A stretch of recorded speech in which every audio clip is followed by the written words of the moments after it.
नमस्कार ज्ञानदीप चैनल उपरे आपण समस्त को स्वागत।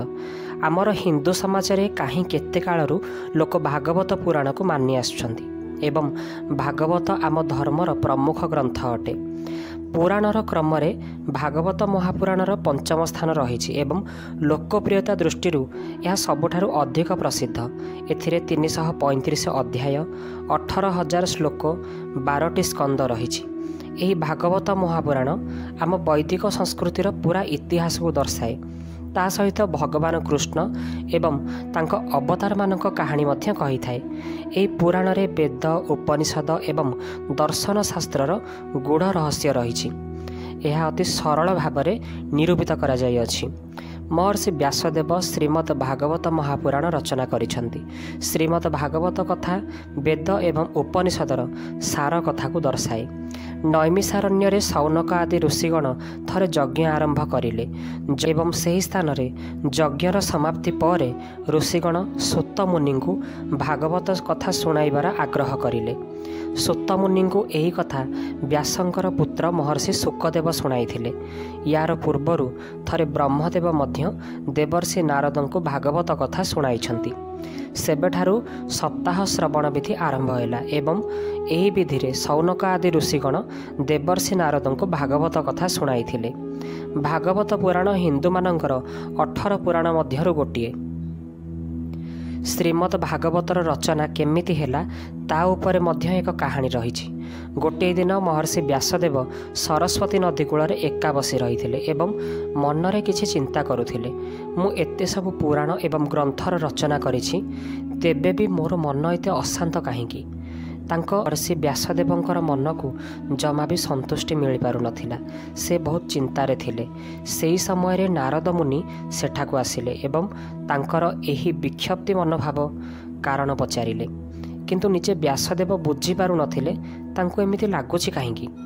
उत्तर रे नारद मुनि कहिले, व्यासदेव आपण भगवानंकर गुण एवं जस विषय रे किछि भी एपर्यंत रचना करि नाहंती, सेथिपाई आपणकर मन संतुष्ट नाही। भगवानंक ठारू जो ज्ञान एवं भक्ति मिलिछि ताहा जदि तांको सेबारे न लागे तेबे जीवन रे शांति मिल पारिबो नाही। सेथिपाई आपण तांकर महिमा वर्णना करंतु, देखिबे ए अशांति दूरेई जीवो। एही समय रे नारद मुनि व्यासदेव को निजर पूर्वजन्मर कथा सुनाइले। नारद मुनि कहिले, से पूर्वजन्म रे जड़े दासीपुत्र थिले, किंतु साधु सन्तंकर सेवा एवं भगवानंकर लीला तथा महिमा श्रवण करिबारु से परजन्म रे ब्रह्मांकर मानसपुत्र होई जन्म नेले। एहा कही नारद मुनि चलीगले। व्यासदेव ध्यानमग्न होई नारदंक कथा चिंतन करिले एवं श्रीमद् भागवत रचना करिले, जहाकू शुणिबा मात्रे भगवान कृष्णଙ୍କ प्रति प्रेम एवं भक्ति उदय हुए एवं जीवात्मा मन शोक मोह एवं भय नष्ट हो जाए। व्यासदेव भागवत संहिता को निजर पुत्र शुकदेव को शुणाइथिले। एहा परे शुकदेव एही कथा को परीक्षित राजा को सेतेबेले शुणाइथिले जेतेबेले तांकर मृत्यु को मात्र 7 दिन बाकी थिला। एही परि भाबरे भागवत कथा एही संसार रे विख्यात हैला। अन्य एक कथा मध्य रही। धुंधकारी एवं गोकर्ण नामक दुई भाई थिले। दुहे दुई जनकर संपूर्ण विपरीत। धुंधकारी मृत्यु पर निजर कुकर्म पाई प्रेत जोनि रे घूरी बुलिले। ए कथा गोकर्ण जानी पारिले एवं विधि विधानर सहित निजर भाईंकर श्राद्ध करिले। श्राद्ध पर भी धुंधकारी मुक्ति पाइला नहीं। सेथिपाई गोकर्ण निजर भाईंकर आत्मार सद्गति पाई भागवत कथार आरंभ करिले। 7 दिन पर्यंत ए भागवत कथा चलिला। प्रतिदिन धुंधकारी वायु रूप रे आसी सेही स्थान रे गोटे बाउंस उपरे बसी रहे। प्रतिदिनर कथा सरिबा परे बाउंसर गोटे गोटे पग भांगी जाए। एही परि भाबरे 7 दिन संपूर्ण भागवत कथा सरिबा परे संपूर्ण बाउंस भांगी गला। एही परि भाबरे देवदूत माने आसिले एवं धुंधकारी को स्वर्ग को नहीं गले। एही परि भाबरे धुंधकारी प्रेत जोनिरु उद्धार पाइले। भागवत कथा को गंभीर मनन एवं चिंतन करिले मनिषर मन एवं जीवन वास्तविक जीवनर महत्व को बुझी पारे।